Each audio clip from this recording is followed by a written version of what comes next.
Hello, Starseeds. Jennifer Angela, TTV. We ended up getting cut off, so this will be part 2 to Messages from Spirit, Halloween night. So we were on Embrace Your Inner Gypsy, Freedom, Fun, and Music. Okay, collective. Starting again, the Gitanos were a community of nomadic people who fled from northwestern India to Western Asia, North Africa, and into Europe. As the Gitanos traveled, they shared their music and culture with the local people. Gitanos survived as traveling blacksmiths and pot makers. They were also well known as singers, dancers, musicians, and fortune tellers. Many Europeans were intrigued by the Gitanos and their supposed ability to foretell the future, their passion for life, and their love of freedom as evidenced by their nomadic lifestyle. Not everyone was happy to have the Gitanos in their country, though. Their reputation for begging and stealing meant they were feared, treated as outcasts, and forced to live several miles from any town. Despite discrimination, the Gitanos have survived and preserved their traditional way of life. They have lived by their own rules rather than seek approval from outside their community. They have always traveled and experienced life on their own terms. The ancestor spirits want to help you feel like a creative gypsy. Have you had the desire to run away and leave everything behind you? Have you been feeling like a caged bird or a hamster on a wheel? It's time to free yourself, be passionate, and begin to enjoy life again. You do not need to run away or become a nomad, but you do need to do something that can release your stress levels. You may like to dance, sing, travel, or go to a festival or marketplace. Consider what you can do to get back to your fun-loving, free-spirited self. If you can't make the changes today, put things into place so you don't feel stagnant or trapped. Book a holiday, plan an outing, or dance in your living room. Free your mind and your soul by doing things that make you feel alive and passionate. You're not meant to feel like a caged animal. Be true to yourself and to what you want to do, and free yourself today. So it's freeing ourselves from past disappointments, what we've gone through. It's taking the knowledge of the year and putting it into the future year and new cycle coming in. It's freeing yourself of what you've gone through this year and learning from it. Now it's secrets revealed about self. We've learned a lot about ourselves the past 2-3 years since the pandemic. We were forced to go inward. People were let off of work. They had to be home with family. It was more communication, getting to know each other. We were forced to integrate our ego, subconscious, being our authentic selves. Okay, let's continue with a message from Isis. We're going to try to get all the oracle messages tonight. Let's see what messages Isis has. So it's making the changes, aligning with our authentic selves, being present and happy in the moment, learning what we needed to from our past, the strength we've gained, the knowledge we've gained, and now it's a new cycle. So now it's time to follow our intuition, our passions, taking that leap of faith, because we now have inner perspective. We've aligned with spirit. We've aligned with our manifestations. It's making the change, building from the rubble, the phoenix rising from the ashes, what has left us, and what we do with the knowledge that we have learned. Okay, message from Isis for the collective, moving forward to the new season. The Temple of Black Obsidian. This speaks of shadow work, mirror, the mirror to the soul. It's lava glass. It's looking inward, those dark places that we fear. But it's actually shedding light on these so they can be addressed. Okay. The Temple of Black Obsidian is a ruthlessly honest place of raw love and healing, truly profound and lasting. Deep relief and transformation can occur here. Black obsidian is protective and revealing. It will prevent harm from external or internal forces, but it will also reveal that which has been lurking in the shadows of the self, trying to avoid being brought out into the open for fear of condemnation. The biggest challenge we face in entering the Temple of Black Obsidian is our own unwillingness to love and accept all parts of us. That magician manifestation, as above, so below, what you put out, you get back. It's acknowledgement of our mindsets, our emotional stability, the energy we put out, and what we are receiving, and the actions that we take in the physical, how we are perceived. The initiate who is invited to enter the Temple of Black Obsidian enters into his or her own shadow, the part of us that is hidden from our own awareness and is usually only experienced in relationship to others, quite often as projection. I've always said that the world is a 360 mirror image of self. What we see in others, we see in ourselves. So if there's something you don't like about someone, it's a mirror reflection of you, and it's something that is in you that needs to be healed or fixed. So it's learning from others, that competition, strife, learning strengths and weaknesses of self and others. Lady Isis, as the dark priestess of the Temple of Black Obsidian, invites you now to confront the parts of your own ego that you have denied previously. Why? Because in doing so, you will gain more freedom. That embrace your gypsy. Freedom, fun, music. It's freedom from self, our shadow self. Come to know yourself more wholly, and you will find that life experiences, opportunities, relationships, and breakthroughs that you have not been able to reach will suddenly become available to you. The dark chamber also leads to the light chamber, but one cannot avoid the initiation of the Temple of Black Obsidian on their pathway to more light. So it's needing to go inward to those dark places of self and ego to clear the path. It's shedding light, because the path to the Temple of Light is through the Temple of Darkness and Black Obsidian. The dark chamber always leads to the light chamber, but one cannot avoid the initiation of the Temple of Black Obsidian on their pathway to more light. Isis will assist you in preparing for this journey by encouraging you to not allow yourself to become your own worst enemy. That Eight of Swords, where was that? It's us being our own worst enemy. It's we hold the ties that bind us. We are our own worst enemy.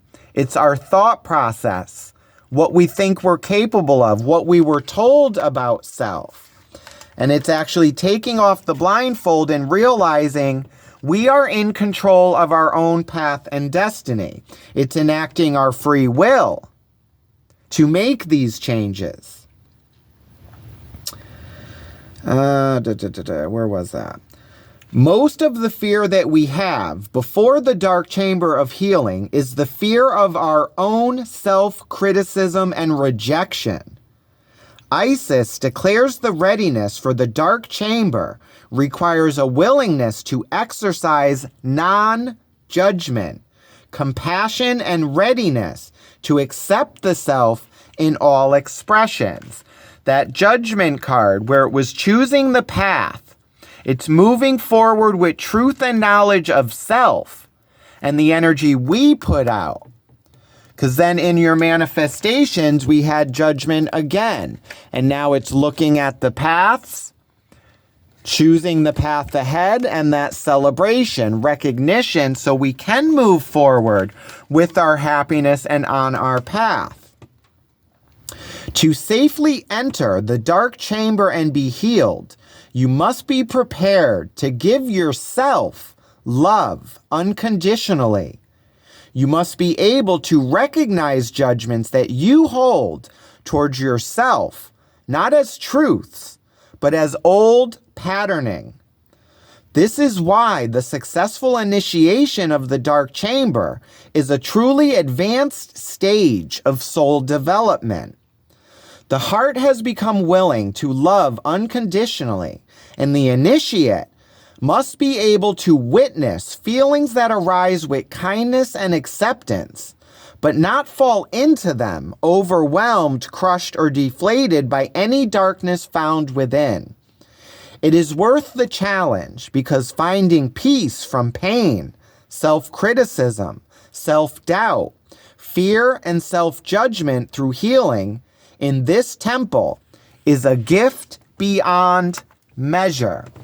So it is Spirit and Source giving you the knowledge of self. It's being self-aware. It's the veil being lifted.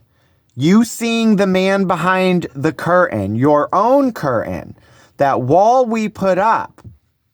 I've always said we have three faces. The faces we show family, friends. Then you have the face of like co-workers, society, like what you put out. And then there's the true you, the authentic you,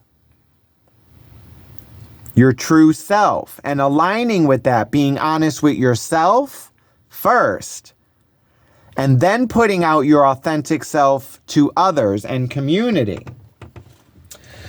Okay, let's get a message from angels. Let's see what angels have for the collective.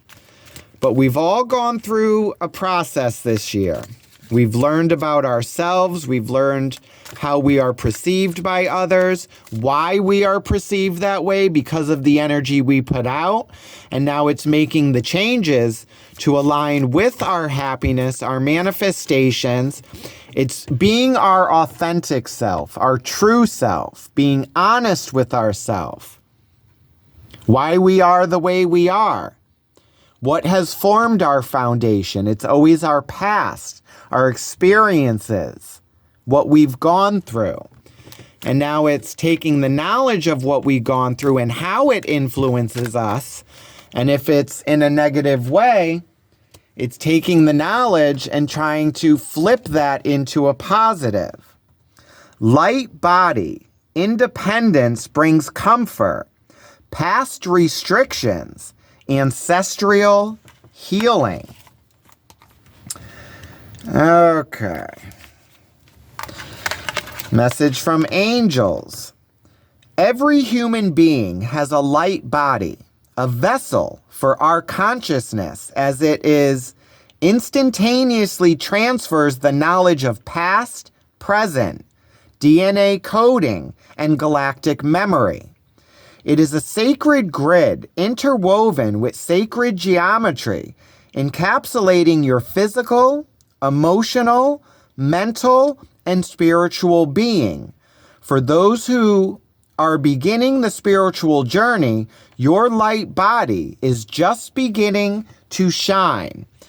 That emotional, mental, and spiritual physical, that Page of Swords, Page of Cups, Page of Wands, Page of Pentacles. It's temperance, alignment, grounding, mind, body, spirit. Getting everything aligned and, what's the word I'm looking for? It's integrating ego, physical, mental, emotional, and your passions. Once this light infusion takes place within the light body, your soul's matrix begins to settle, and you will find a fresh sense of balance. This new alignment brings positive experience as this light awakening transmutes denser karmic debris and patterns that have kept you stuck and stagnant in the past. Ancested Master Lady Portia asks you to act independently, as low self-confidence and self-esteem can improve with independent action. Reliance on codependent relationships will leave you unbalanced and insecure about your life. Learn to rely on yourself above all others. Resonating on the seventh ray, Lady Portia's divine action helps to release and heal trapped ancestral karma. You must be ready to shed the old shell that has provided you with so much protection and comfort. While you may feel unbalanced or unprepared, you are ready to end generational patterns and cycles now. Trade your shield for an arrow. So it's letting down that wall that we all put up for protection. Being authentic. It's letting the light shine. It's freeing yourself from your past, heartbreaks, traumas, fears, codependencies, visions of self-worth. It's being an open channel collective, being open and receptive to the energies coming in. It's not having that wall up. I'm picturing Wonder Woman with those bracelets where it's like reflecting, like ting, ting, like all these energies coming in and you're just trying to swat them away. It's actually letting the shield down, feeling these energies, gaining what we can from them, acknowledging them, feeling them, and then letting them pass. It's not the resistance of just keep blocking. It's like a pinball. You hit it away and it just comes back again. And it's a constant, the flapping of the pin paddles, whatever they are, but the ball just keeps coming. So it's trying to go with the flow, go with this energy, feel it, be in it. Okay, who do we have left? We have Kali, who I've always said is very good at severing old ties. She's very good in shadow work. She severs toxic energies that hold us back. So let's see what message Kali has for the collective moving forward on their path.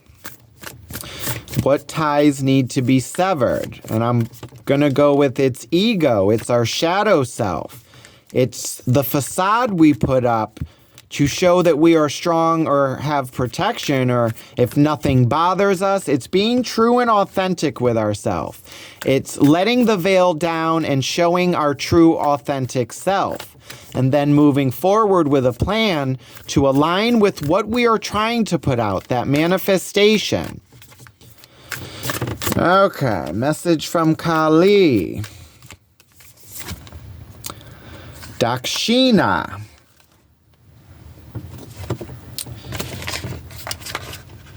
Let's see. What does Dakshina have for the collective? Dakshina Kali conjures even the most extreme fears. She steps forward with her right foot, a sign that she will create order from chaos. Her forearms are raised to bestow blessings and to wield the divine weaponry necessary to protect the soul. She restores and realigns, deftly eliminating that which has no place on your soul path. Her actions are powerful and benevolent. She appears fierce, yet is benign. Her oracle brings the message that a situation which may frighten or intimidate you is well within your capacity to handle. No matter how dramatic or intense the scenario may appear to be, It shall become little more than a passing memory and shall not have any negative bearing upon your future. That strength card. And needing to see a truth, make a decision. It's taking that chance on luck. It's you possibly not wanting to see this, but it's knowing you are divinely guided and protected. This is for your better. Spirit is guiding you on your path. It's clearing away traumas, fears, anxieties, so you are able to be lighter, that light body. Freeing yourself, entering that temple, those dark spaces, shedding light on these. As Dakshini, Kali Ma is the portent of a fiery sunset, that sun card, your happiness, an ending to a truly frightening and difficult time. Yet, this brings a new inner experience of courage, strength, self-trust, and a renewal to increasingly empowered personal relationship with the divine. She is the reminder of the dark night that allows for rest and regeneration before the light of sunrise awakens us into a new cycle of experience. She is with us through both dark and light. She arises in a reading to bring comfort and reassurance that you are allowed to receive wonderful blessings. If you have been enduring suffering, not only will she bring it to an end, she will ensure you gain something of tremendous value from the experience to help you avoid greater suffering in the future. So that thing I was saying, that which does not kill us makes us stronger. There is a purpose for what you have gone through, collective. It gives you knowledge and strength and prepares you for what is coming in the future. To engage the peaceful blessings and psychological renewal that Dakshini Kali bestows, you can make an offering. The term Dakshini means gift. Typically, the gift you would offer to a healer or spiritual teacher with gratitude for their teachings and blessings. What could anyone possibly offer to a great being such as Kali Ma? Love, affection, prayers, especially those that relate to not only to us, but to all beings in need. Honor and reverence. Why are these gifts sufficient? Ma is an enlightened divine presence. She has no need for flattery or gifts to elicit her love, grace, and protection. She gives that freely and generously. The offering to her is about what it does for us on a human level. Making a genuine offer opens the heart and puts us into a position to truly receive. To demand from an entitled perspective, locked in ego or blocked in fear, does not open us up to her. Even though she pours forth love and healing in great abundance, we are like concrete, with the water of her love sliding over us, unable to permeate, restore, and nourish. We need to be like tilled soil, open and receptive, capable of taking in her grace. That Knight of Wands, I was saying scorched earth. It's burning away the negative, preparing the soil for planting new seeds of opportunity. For that to happen, we need to place our hearts and minds in the best state to engage with her. An offering is a humble act of respect and acknowledgement. It is an act of imploring. It opens the receptive channel in our hearts. Dakshini appears when we are in need and the Divine Mother wishes to bring a blessing into our lives. She is a reminder to put ourselves in the best state of receptivity. No matter how good or deserving we may strive to be, we cannot open and allow the grace in Our wounded perspective shall continue to have the upper hand in our minds and create further suffering in our lives. If we believe we do not deserve grace, are not worthy of the gift of the Divine Mother's healing and love, and are not willing to trust her and drop our defenses, then we are saying thank you, but I cannot accept, for this gift is too much. So it's being open and receptive. It's hearing the message, hearing Spirit, God, and Source, and knowing you are capable of receiving this. You are worthy, collective. Do you wish to allow such attitudes to deny the Divine Mother's free-flowing blessing in your life? If not, then give to her. Give to her to allow yourself to receive from her. Every being benefits because her blessings are enlightened, bringing healing to you, and simultaneously improving circumstances for all beings. Be like a child who asks their mother for a beautiful gift and who knows it will bring their mother pleasure to bestow it on them, therefore increasing happiness for all. You can only experience that if you allow Dakshini to enter your heart and your world. You have free will, collective. What shall you choose? So it's that spiritual awakening. It's that path. It's that lovers choosing a path, the crossroads, moving into authenticity, truth, dropping the illusion, taking off the rose-colored glasses, being authentic with self and others, learning from our past. It's now taking a chance. It's changing the cycle, your karmic wheel. It's the measuring of the heart and the feather. It's what's in your heart and what are you willing to admit? Are you being truthful and authentic with self? And Spirit, God, and Source already know the truth. So when that time comes for judgment, what are you willing to admit to yourself and Spirit? Because Spirit already knows. You can't escape judgment. We all go through judgment. So now it's taking that leap of faith, following our intuition, leaving the toxic energies, taking the knowledge of what we've learned from others and self and the experiences we've gone through. Like foundations have crumbled, things have changed. We're going into a new year, a new cycle, and it's adapting to the changes coming and the energies coming in. It's aligning ourselves with this. Okay, so this is what I have for you, starseeds. I hope it resonated with you. If it did, be sure to like, share, subscribe, send me a comment, let me know what you're thinking.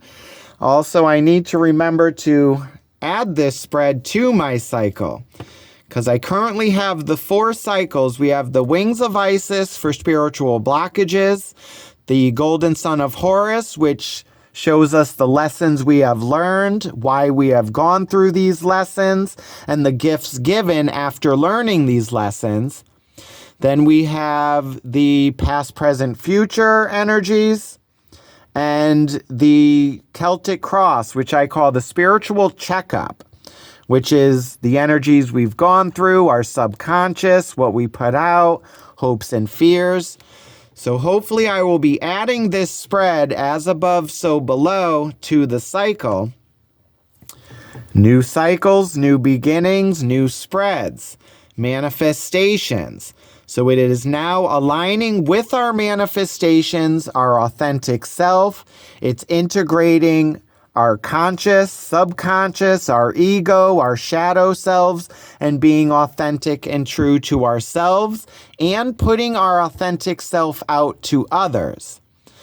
So as I say, starseeds, stay bright, stay positive. Love and light. Have a good one. Bye.